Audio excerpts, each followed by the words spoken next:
15장에 이제 넘어가겠습니다. 15장 1절부터 6절까지 제목은 열매 맺는 신앙입니다. 1절부터 6절까지 열매 맺는 신앙이란 어떤 신앙인가, 그리고 열매를 맺지 못하는 것은 무엇인가, 또 예수님께서 왜 나는 참 포도나무요 라고 그렇게 말씀하셨는가, 나의 삶에 있어서 열매는 무엇인가, 이런 그 주제로 말씀을 교제하겠습니다. 우선 1절부터 6절까지 같이 한 목소리로 읽고 시작하겠습니다. 시작.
우선 이제 우리가 이 말씀을 볼 때 자칫 잘못 이 말씀을 해석할 수 있는 위험이 있습니다.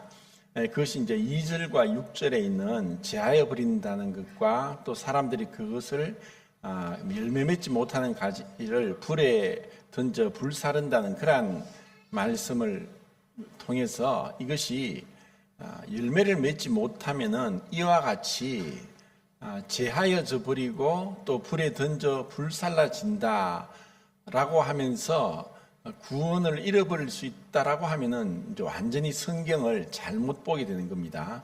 그러면 이제 완전히 율법주의로 흘러가는 거죠. 그러면은 이 열매 맺지 못하는 것에 대해서 우선 살펴보기 전에 예수님께서 내가 참 포도나무요라고 하신 말씀의 의미가 무슨 뜻인가 라고 한번 생각해 보겠습니다.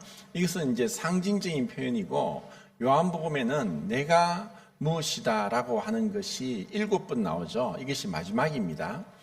생명의 떡, 이게 이제 6장에 나오고, 그리고 8장에 나는 세상의 빛이다, 그리고 10장에서 나는 양의 문이고 또 선한 목자다 그랬고, 11장에서는 부활이요 생명이요, 그랬고 14장에서는 길이요 진리요 생명이라 그랬습니다.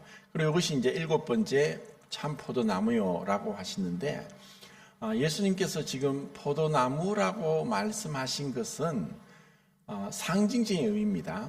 이것은 이제 우리가 구약 성경을 보면서 예수님께서 이렇게 말씀하신 것의 의미를 찾는 것이 이제 올바른 그 방향으로 갈 수 있는 겁니다. 나무는 사실 굉장히 수를 헤아릴 수 없이 많습니다. 그런데 그 나무 중에서 왜 예수님이 포도나무라고 하셨을까? 이것은 이제 에스겔서 15장 이제 1절부터 8절까지를 보면은 이제 시간 관계상 찾지는 않겠습니다.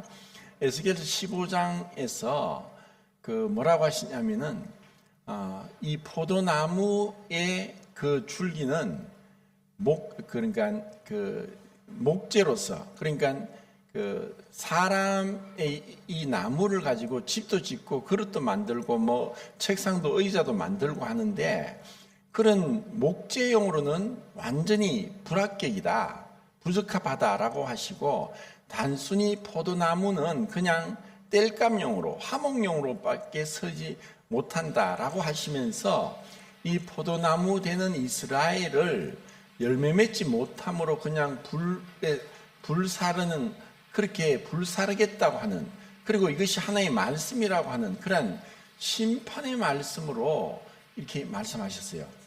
그리고 또 이사야서 5장에서 1절부터 7절까지인데 이사야서 5장에서 뭐라고 하시냐면은 이스라엘은 나의 포도원이다라고 했어요. 그리고 그 포도나무는 유다 사람이라고 하면서 하나님께서 이 포도나무를 자랄 수 있도록 모든 것을 조건을 갖추어 주고 극상품 포도나무를 심었는데 너희들이 이스라엘 백성들이 들포도를 맺혔다. 그래서 이것을 한탄하면서 이 한탄주로 두 번이나 어떻게 극상품 포도가 열리지 않고 들포도가 맺혀졌느냐 하는 이러한 한탄주의 말씀을 우리가 볼 수가 있어요. 이것은 하나님께서 이 이스라엘 백성들에게 요구하시는 그 뜻은 어쩌면 천지 창조에 있어서 하나님의 그 창조의 목적과도 사실 부합하는 것이고 우리의 신앙에 있어서도 동일한 것이에요. 창세기 이제 1장부터 이제 6일 동안의 천지 창조가 있는데 셋째 날 하나님께서 그 바다 육지를 나누시고 육지에 씨 가진 채소와 또 씨 가진 각종 열매 맺는 과목을 내라고 말씀하심에 그대로 되니라. 그리고 이것은 셋째 날이다라고 하셨어요. 하나님께서는 그 셋째 날 그 바다에서 땅을 이제 분리시키시고 그 땅 위에다가 풀과 씨 가진 채소와 씨 가진 열매 맺는 과목을 만드시고 그것으로 이후에 이제 생육하고 번성하라. 사람만 이 땅에서 동물과 또 온갖 조류들, 어류들, 물고기뿐 아니라 이 씨 가진 열매 맺는 과목들과 채소들도 계속해서 생장하도록, 그러니까 그 생육하고 번성하고 땅에 충만하도록 한 것이 하나님의 창조였어요. 그와 동일하게 우리 구원받은 그리스도인들에게도 이런 열매를 주님이 원하신다는 것은 너무나 지극히 당연한 거예요. 그래서 열매가 없다는 것은 이스라엘 백성을 향해서 그들에게 이 열매가 없음으로 인한 하나님의 심판이 있었다. 그렇지만 그 심판은 완전히 이스라엘을 버리고 영원한 멸망 가운데로 그렇게 심판하신 것이 아니라 그들이 회개할 수 있는 그 길을 마련하신 것이 바로 하나님의 심판이다. 그러니까 하나님은 이스라엘을 버리시지 않았다.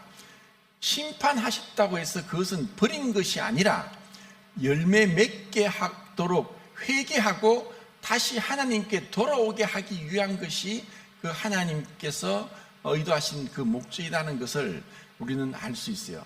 그래서 예수님이 나는 포도나무요라고 한 것은 이 구약 시대에 이스라엘 백성에게 그 이스라엘 백성을 포도나무로 상징한 것처럼 이제 예수님은 완전히 자신을 이스라엘 백성과 동일시하고 또 하늘 보좌를 버리시고 이 땅에 장막을 치면 그 성막과 같이 거룩하신 분이 이 땅에 우리와 함께 이스라엘 백성과 함께 오셨던 그분께서 이제 온 세상을 향해서 그 하나님이 그 예수 그리스도를 통해서 열매를 맺기를 원하신 이것이 이 말씀에 나오는 뜻이라는 거죠. 그리고 14장과는 다르게 분명히 이제 그 마지막 만찬, 유월절 만찬이 끝나고 그 14장에서는 그 도마나 빌립이나 또 가룟 아닌 유다가 예수님의 말씀 중에 질문을 했고 그 질문에서 주님이 또 답변을 하시는 그러한 과정들이 14장에 있었다면은 15장에서는 오직 주님 말씀만 나오고 있어요.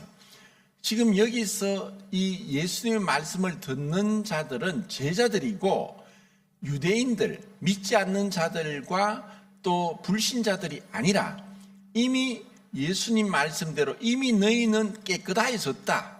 깨끗해진 구원받은 자들에게 하신 말씀이기 때문에 여기서 제하여 버린다, 불살라 버린다 하는 것이 심판받는 것이 의미하는 게 아니라는 것을 우리는 알아야 돼요. 그리고 이제 2절에서 제하여 버린다는 이 말씀은 열매 맺지 않을 때 제하여 버린다는 이 원어 동사가 아이로인데 그 신약 성경에 총 101번이 써졌어요. 그런데 이제 크게는 세 가지 뜻으로 이제 해석을 했는데 먼저는 이제 그 요한복음 19장 15절에 보면은 유대인들이 예수님이 심판받을 때 빌라도 앞에 뭐라고 하냐면은 없이 하소서 없이 하소서 저를 십자가에 못 박았소서. 그러니까 그 유대인들이 예수님을 없이 하소서 하는 이 단어 동일한 단어를 그렇게 여기서는 없이 하소서라고 19장에서는 번역했어요. 근데 그 밑에 19장 38절에는 예수님이 이제 죽으시고 그 시체를 그 아리마대 요셉이 빌라도에 가서 저에게 그 시체를 내가 가져가겠나이다 라고 할 때 그 동사가 가져가겠다고 이렇게 그렇게 번역이 됐어요. 그리고 2장 16절에 보면 요한복음 2장 16절에 보면은 예수님께서 이제 성전에 예루살렘 성전에 들어가셔서 사람들이 완전히 그 성전을 시장터로 만들어 버렸어요. 완전히 장사꾼 소굴로 만들어 버렸어요. 거기서 비둘기 파는 사람들에게 그 비둘기 파는 상을 엎으시고 비둘기를 가져가라. 그러면서 비둘기 파는 사람들을 쫓아내시되 그들이 손해를 보지 않도록 정말 분노하신 가운데서도 그들에게 손해를 입히지 않도록 비둘기를 가져가라고 그렇게 하실 때 이 단어가 쓰였어요. 그러니까 먼저는 없앤다는 뜻이 있고 그리고 가져간다는 뜻이 있어요. 그리고 11장 41절에 보면은 예수님이 나사로의 죽은 지 나흘이나 돼서 냄새나는 나사로의 무덤 앞에 가셔서 그 예수님께서 눈을 들어 하늘을 우러러 하나님 아버지께 기도하면서 아버지 내 말을 들으신 것을 감사합니다 라고 할 때 눈을 들으라고 번역했다는 거예요. 그러니까 이 단어의 뜻은 어떤 때는 없앤다라고 번역했고 어떤 때는 든다고 번역됐고 또 어떤 때는 가져간다라고 번역되었는데 여기서 올바르게 번역한다면은 15장 2절에서 이 열매 맺지 않는 가지를 제하여 버리는 것이 아니라 두 가지로 해석할 수 있는데 열매 맺지 않는 가지를 들어서 햇빛을 보고 더 햇빛을 받을 때 그 꽃이나 과일이 잘 익어요. 꽃이 피고. 그러니까 동일한 나무지만 한쪽에는 햇빛이 들어오고 한쪽에는 햇빛이 안 들어오는 바로 옆에 있는 그 나무가 있으면은 햇빛을 받는 나무에서 먼저 꽃을 피워요. 그러니까 이 햇빛이 그 동물이나 이 그 과목들 또 꽃에 있어서 필수적인 거예요. 그래서 햇빛을 받아서 열매 맺도록 그 농부 되신 아버지께서 가지를 들어서 열매 맺게 한다라고도 해석할 수 있고 또 아니면 이제 가져간다, 치운다라고 해석할 수도 있는데 이것은 완전히 제해버린다는 것이 아니라 그 열매 맺도록 맺지 못한 것에 대한 일종의 하나의 이스라엘 백성들에게 주어진 것 같은 그러한 그 징계라고도 볼 수 있어요. 제가 오늘 그 찬송을 하면서 오래전에 들은 얘기인데 호주에 있던 어떤 형제님이 오랫동안 그 죄 가운데 있었어요. 근데 그것을 아무도 몰랐어요. 근데 이 형제님도 그것을 죄 가운데 그 다른 성도들 모르고 숨기고 있었어요. 그 계속 죄를 행하고 있었죠. 그런데 이분이 이제 수영장에서 수영을 하고 다이빙을 하다가 머리를 다쳐가지고 하반신 마비가 됐어요. 그때 이 형제님이 완전히 하나님 앞에 무릎 꿇고 회개를 했어요. 자신이 이런 범죄 가운데 있어서 이것이 하나님의 징계였다 라고 하면서 이제는 하반신을 못 쓰니까 휠체어를 타게 된 거죠. 그러면서 이제 자신의 어떤 죄를 깊이 회개하고 다시 하나님 앞에 새로운 삶을 산다는 그런 얘기가 생각이 났어요. 그러니까 여기서 자여버린다는 것이 완전히 끊어버린다는 것. 그리고 6절에 보면 사람들이 이것을 불사른다고 하는 것은 마태복음 5장에 너희는 세상의 소금이라고 했는데 소금이 맛을 잃으면 무엇으로 짜게 하리요 하면서 소금이 맛을 잃으면은 밖에 버리고 사람에게 밟힐 뿐이라고 했어요. 그러니까 하나님께서는 이스라엘 백성을 특별하게 극상품 포도 맺기를 원해서 놀랍도록 구원하셨어요. 시편 80편 8절부터 15절까지도 보면은 하나님께서 이스라엘 백성을 애굽에서 구원하여서 가나안 땅에 심으시고 그 포도나무가 그 성장하도록 하셨는데 그 가지가 열매를 맺지 못함으로 인해서 하나님께서 그 포도나무인 이스라엘에 대한 그 심판을 하셨다는 그러한 뜻의 말씀을 시편 80편에 볼 수 있어요. 그러니까 이 자연계의 모든 그 동물과 그 하나님 만든 그 생물은 두 종류로 나뉘죠. 식물과 동물이에요. 식물이 꼼짝하지 않는 것이 아니라 그 식물은 끊임없이 움직이고 있어요. 다만 그 땅에 박혀 있지만 가지가 움직이고 꽃이 움직이고 그 나무 기둥 안에 수광과 체간이 있어서 계속 물과 영양분이 땅에서 공급돼서 올라와서 잎과 그 꽃과 열매에다가 영양분을 공급하고 있어요. 끊임없이 움직이고 있고 그리고 계속 재생산을 하고 있다는 거예요. 제가 일단 자연에 관심이 있어서 이것을 쭉 이렇게 찾아보니까 어떤 식물이든지 어떤 동물이든지 재생산, 결국 열매 맺지 못하면은 도태되고 죽어요, 없어져요. 지금 우리나라가 계속 그 저출산으로 인해서 몇십 년 뒤에 가면은 지금 인구 5천만에서 4,500만, 3천만, 1,500만으로 줄게 된다. 이대로 간다면은 지금 우리나라 인구가 계속 줄어들 수밖에 없는 그런 심각한 저출산 위기에 있다는 거예요. 하나님이 주신 그 방법을 버리고 인간적인 방법으로 이것을 잘못된 어떤 정책이나 또 인간의 쾌락과 인간의 이기주의로 인해서 하나님이 주신 정상적인 그 가정생활이 이루어지지 않으니까 결국은 사라지는 거예요. 그런 우리나라도 그랬지만 미국은 워낙 큰 나라인데 미국에 그 산불이 한번 나면 어마어마하게 오래 타요. 그런데 하나님께서 그 산불이 났는 가운데서도 어떤 나무는 오히려 산불이 나야지 그 열매가 발아하고 또 다시 또 다른 그 나무를 싹트게 하는 그러한 놀라운 그런 하나님의 계획이 그 안에 숨어 있는 걸 보고 깜짝 놀랐어요. 하나님 만든 생물 중에서 제가 이전까지 알기로는 바닷속에 있는 흰수염고래가 제일 크다고 생각했거든요. 근데 흰수염고래가 보통 몸 길이가 한 27m, 30m가 되고 그 몸무게가 한 200톤 가까이 돼요. 어마어마하죠.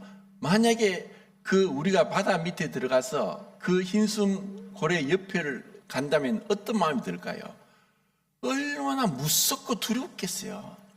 그런데 그 흰수염 고래보다 비교하지 못할 엄청나게 큰 생물이 있어요. 그것이 바로 식물인데 나무예요. 그 나무가 자이언트 세콰이어라는 나무예요. 그 나무의 키는 100m 가까이 됩니다.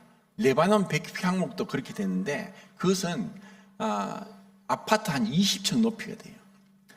그리고 그 나무의 껍질의 그 두께가 얼마냐? 1m 정도 돼요. 그리고 그 껍질이 굉장히 무르고 수분이 많아서 어떤 자이언트 세콰이어는 뭐 80번 가까이 산불을 견디고도 그 나무가 타지 않고 살아남았다고도 하는 거예요. 그리고 그 자이언트 세콰이어 그 열매는 그 200도 가까이 되는 불 가운데서야 열매가 터져서 발화한다는 거예요. 그러니까 하나님은 끊임없이 정적인 분이 아니라 활동적인 분이에요. 그 하나님 만든 벌이 이제 그 꿀벌들이 그 자기 벌집에서 꽃으로 왔다 갔다 하면서 하루 동안에 움직이는, 꽃에 갔다가 벌집에 왔다가 하면서 그 꿀을 나르고 그 꽃가루 화분을 배에다 묻혀서 벌집에다 꼭 채겨 넣어서 거기다 여왕벌이 알을 낳으면은 알이 깨어나서 그 꽃가루를 먹고 자라는 이러한 일을 하는데, 꿀벌이 하루에 평균 1000번을 왔다 갔다 해요. 끊임없이 움직이는 거예요. 그러면서 계속 생산해요. 그러니까 우리가 그 성경에 이제 이스라엘 또 무화과 나무로도 비교하는데, 무화과 나무가 한 800종이 돼요. 근데 그 무화과 나무의 어떤 종은 열매를 그냥 땅에 떨어뜨려요. 땅에 떨어졌는데 그 열매를 멧돼지가 와서 먹는 거예요. 그 멧돼지에 먹히면 어떻게 되냐? 그 죽는 게 아니라 그 열매가 멧돼지에게 먹이도 되지만 그 안에 있는 씨는 다시 배설이 되면서 장소를 옮겨서 또 다시 무화과 나무가 자라게 되는 거예요. 이게 하나님께서 계획하신 첫 번째 창조의 이 생육하고 번성하고 땅에 충만하라. 사람뿐 아니라 이 나무와 채소와 동물, 이 모든 것들은 끊임없이 열매를 맺고 생산하도록 하셨다는 거예요. 과일 중에서 제일 과일의 왕이라는 과일이 두리안인데, 두리안은 호텔이나 또 비행기에는 절대로 가져 들어갈 수 없게 돼 있어요. 왜냐하면 냄새가 완전히 썩는 냄새가 나니까. 그런데 그 두리안보다 비타민이 많은 과일이 없어요. 그래서 과일의 왕이라 그러죠. 근데 그 두리안은 모양이 크지만 그 모양이 뿔처럼 빼쪽빼쪽하게 나서 딱딱해서 그냥 그 열매가 떨어지면은 그 열매가 다시 발화가 될 수 없는 거예요. 왜냐하면 껍질이 너무 두껍고 냄새가 나서 아무도 접근을 안 하니까. 그런데 오직 그 두리안 열매를 먹는 동물이 오랑우탄이에요. 오랑우탄이 그 이빨로 두꺼운 그 뿔이 난 껍질을 다 부수어서 그 열매를 먹고, 그리고 또 동물인가 이동하잖아요. 이동하면 다른 곳에 가서 배설하면 거기서 또 두리안 나무가 또 자라는 거예요. 이게 하나님께서 계획하신 첫 번째 창조의 생육하고 번성하고 땅에 충만하라는 이 말씀이에요. 그러니까 이 모든 만물에 있어서 하나님은 어떤 보면 정적으로 가만히 계신 분이 아니라 끊임없이 그분의 삼위일체 하나님이 그 하나님과의 친밀한 교제 가운데 그 다이내믹한 사랑의 춤을 추고 찬양하듯이 서로의 이로 인한 기쁨과 그 감사와 평안 가운데서 충만한 것이 하나님이시고, 그 하나님의 창조로 이 세상은 계속해서 번성하게 돼 있어요. 그런데 이스라엘 백성도 그렇고 우리 그리스도인도 그렇고 정말 열매 맺지 못한다는 것은 하나님 앞에서의 책망을 받는 거예요. 우리는 열매를 맺어야 돼요. 그럼 열매가 뭐냐? 열매는 우선은 이것은 열매는 성령의 열매고 성령의 은사와 구분되어야 돼요. 이 성령의 은사와 성령의 열매는 비례하기도 하지만 반드시 비례하지는 않아요. 성령의 은사가 충만하다고 해서 성령의 열매가 있다고는 말할 수 없는 게 고린도 교회를 통해서 우리가 볼 수 있어요. 그 고린도 교회는 은사가 많았지만 그들은 여전히 육신적이었고 어린아이였어요. 그러니까 하나님께서 우리 그리스도인들에게 열매를 맺게 하시는 그 뜻은 무엇이냐 하면은 거룩함의 열매, 로마서 6장에 나오는 우리가 거룩함의 열매를 맺도록 우리를 구원하신 거예요. 그리고 빌립보서에서 의의 열매가 가득하길 원하는 거예요. 그리고 갈라디아서에서 우리는 성령의 열매, 사랑과 희락과 화평과 오래참음, 자비와 양성과 충성과 온유와 절제, 이런 성령의 열매가 가득하기를 하나님이 원하시는 것이 하나님의 뜻이라는 거예요. 그러니까 우리는 어떤 부분에서 일적으로 일을 한다고 해서 그것이 열매일 수도 있지만 아닐 수도 있어요. 왜냐하면 우리가 주님을 위해서 많은 일을 할 수 있지만 그렇지 못할 수도 있거든요. 제가 이게 지금 우리나라에 이게 목회하시는 이제 교회의 목사님인데 미국과 캐나다에 있는 한인교회를 다니면서 이제 설교를 하시는 분의 설교를 잠깐 들었는데, 제목에 뭐라 하냐면, 교회를 30년 다녀도 천국 못 갈 수 있습니다 하고 제목을 붙여놓고, 그러면서 이제 설교를 하는데, 설교를 들어봐도 30년 교회 다녔지만 천국 못 갈 수 있다고 얘기하는데, 어떻게 천국 가느냐는 복음은 전하지 않으니까 좀 답답함이 있었어요. 사실 그렇고, 우리나라가 코로나 이전에 전국의 교파교회 교인 수를 합산하니까 한 1200만 정도 된다고 했는데, 코로나 이후에 또다시 전국 교파교회들 다 교인 수를 합했는데 한 600만으로 50%가 몇 년 사이에 줄어들어 버렸어요. 그동안 그러면 그 전에 있던 사람들이 코로나 때문에 가라지가 떨어져 나간 것이라고 볼 수 있고, 지금도 가라지가 있을 수 있어요. 그런데 우리처럼 분명하게 복음을 손에 잡아줄 정도로 복음을 전한다고 하더라도 이 복음을 깨닫지 못할 수도 있다는 것이 제 분별이에요. 복음을 손에 잡도록 그렇게 전하는데도 깨닫지 못하는 거예요. 그러면은 내가 정말 그 열매 맺지 못하는 것은 크게는 구원받지 못한 사람은 열매를 맺을 수가 없어요. 그들의 열매는 종교라는 그 껍데기로 인해서 종교적일 수 있지만 정말 영적이지 않을 수 있어요. 모양은 종교적이라, 기독교의 모양을 갖추고 있고 교회 가서 예배를 본다, 또 아니면은 주일 성수를 한다, 그리고 전도를 한다, 또 성경을 읽고 또 필사 성경을 한다, 이렇게 해서 나름대로 어떤 기도도 하고 전도도 하고 성경도 읽고 하지만 정말 그들에게 거룩함의 열매, 의의 열매, 성령의 열매가 없을 수 있다는 거예요. 그것은 구원받지 못했기 때문이에요. 그럼 구원받았는데도 정말 내가 열매가 있는가?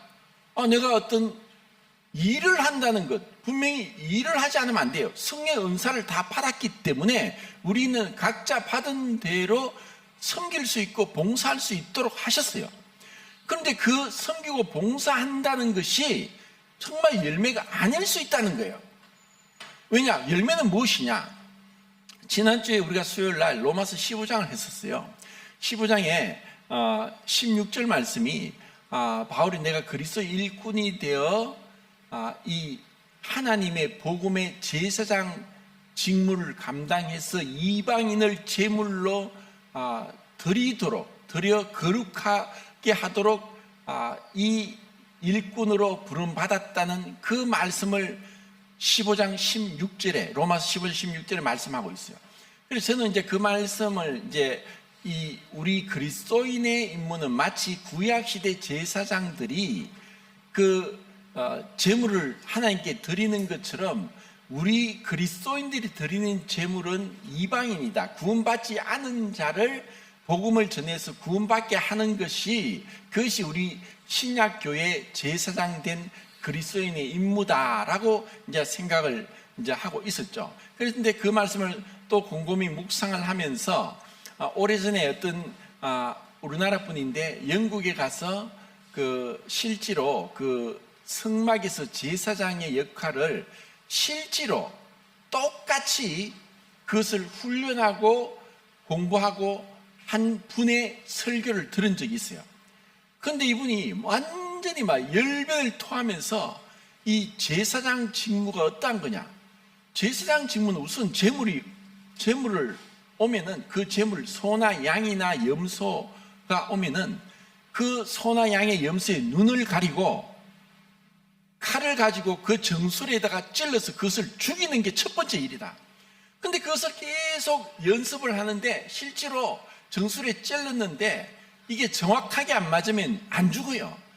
그러면 이 재물이 피가 나면서 이리 뛰고 저리 뛰고, 이거는 이 제사장의 임무가 고상하게 흰 세마포옷을 입고 그냥 하나님을 거룩하게 그렇게 제사임을 하는 것이 아니라 이거는 살육의 현장이고 재물을 죽이는 일이다. 그러는 일들을 하면서 정말 이 복음을, 이 구약시대 때는 재물의 피를 드렸지만 이제는 예수 그리스도의 피로 완전한 영원한 속죄를 받는다는 본문을 분명히 전하는 것을 제가 들으면서 참 감동을 받았어요. 그러니까 구약시대 제사장들이 했던 것은 정말 재물을 하나님께 완전히 드리는 거예요. 그러니까 우리는 먼저 로마서 12장에서 내 자신을, 내 몸을 하나님이 기뻐하시는 영적인 제사를 드릴 제사장이 되어야 되는 거예요. 그러니까 우리가 열매를 맺게 하기 위해서는 아까 제가 두리안이라든지 아니면 또 이제 나무 중에 흑개나무가 있는데 흑개나무는 껍질이 너무 두꺼워서 그 나무에서 열매가 떨어지면은 그래서 이 나무가 열매가 떨어지면 이것이 발화될 확률이 3% 미만인 거예요. 그런데 그 두꺼운 껍질을 가지고 있는 흑개나무 열매를 산양이 먹는 거예요. 먹으면은 산양이 그걸 먹지만 씨는 안 먹죠. 근데 그 두꺼운 그 껍질이 위에 들어가서 위산으로 얇아져요. 그리고 그것을 또 옮겨 다니면서 배설을 하면은 거기서 또 흑개나무가 또 다시 자라는 거예요. 그러니까 그 나무는 그 자리에 고정되어 있지만 만약에 그 자리에 열매가 떨어져서 자라면은 엄마 나무와 같이 경쟁을 하니까 같이 못 자라는 거예요. 그러면 그 숲이 울창해질 수 없죠. 계속 숲이 울창해지기 위해서는 하나님이 식물의 열매를 동물이 먹게 하고 동물이 이동하면서 또 다른 곳에다가 그 나무 열매가 발화해서 자라게 하는 이런 하나님의 계획이 있었던 거예요. 그러니까 그 열매가 자라기 위해서는 예수님께서도 하늘의 미랄이 땅에 떨어져 죽지 않으면 많은 열매를 맺을 수 없다. 먼저 죽어야 되는 거예요.